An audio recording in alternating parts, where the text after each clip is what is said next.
Before we begin, if stories like this hit you hard, make sure to subscribe to the channel and share your thoughts in the comments.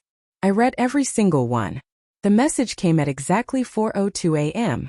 I wasn't supposed to see it. My wife Sarah had left her phone on the nightstand, something she never did. It buzzed once, soft but sharp in the silence. I opened my eyes half asleep, expecting an alarm or maybe a work notification. But it wasn't. I miss you already. Same time tomorrow? Red heart. My chest tightened before my mind could even process it. For a few seconds I just stared at the screen, waiting for it to make sense. Waiting for some explanation to magically appear. It didn't. I looked over at Sarah. She was sleeping peacefully, her back turned to me, breathing slow and steady. The same woman who kissed me goodnight just a few hours ago. My fingers hovered over her phone. I knew crossing that line would change everything. But something inside me already knew it already had. I unlocked it. No hesitation. No second thoughts. What I found didn't hit me all at once. It came in waves. Messages. Weeks of them. 4 a.m. conversations. Every night. Photos I wish I could unsee. Jokes that used to belong to us. Plans. My hand started shaking so badly I had to put the phone down. My throat burned like I was about to scream, but nothing came out. Instead, I just sat there, thinking, replaying, the late nights, the I can't sleep excuses, the way she started taking her phone everywhere, even to the bathroom, the sudden interest in early morning walks. I questioned myself first. Maybe I'm overreacting. Maybe there's a misunderstanding.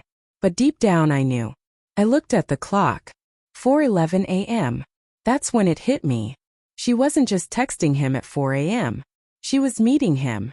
The next morning I didn't say a word. I watched her. Every move. Every glance. Every forced smile.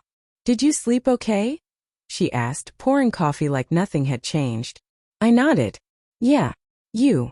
She smiled. "Couldn't sleep much." Of course you couldn't. The lie sat between us like a third person at the table. That night I stayed awake. Pretending to sleep. Waiting. At exactly 3:57 a.m. she moved. Slow. Careful. Practiced. She picked up her phone, checked the screen and quietly got out of bed. My heart was pounding so loud I thought she'd hear it. I followed her. Barefoot. Silent. She grabbed her keys and walked out. I gave her a 5-minute head start before I got in my car. I didn't know what I was hoping for. Maybe that I was wrong.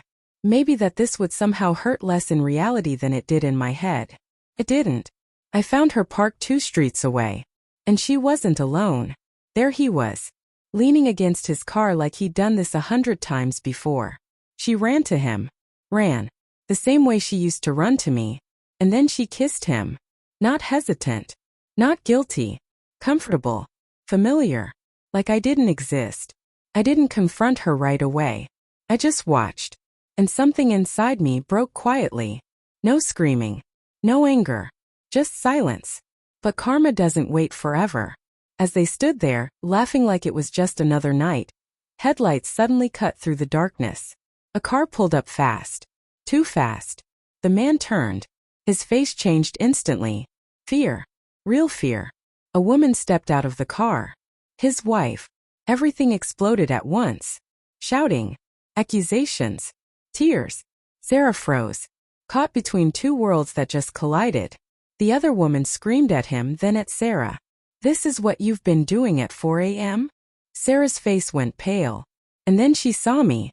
Standing there. Watching. I didn't say anything. I didn't need to. The look on her face. Shock, guilt, realization, it said everything. She walked toward me slowly. "Please. I can explain." I shook my head. "No," I said quietly. "You've been explaining for weeks. I just didn't know I was listening to lies." Her eyes filled with tears. "I didn't mean for it to go this far." "But it did," I replied. "And you kept going." The drive home was silent. The kind of silence that feels permanent. She cried. I didn't. Not yet. That morning I packed a bag. Not in anger. Not in revenge. Just clarity. She stood in the doorway broken. "I still love you," she said. I paused. That hurt more than everything else.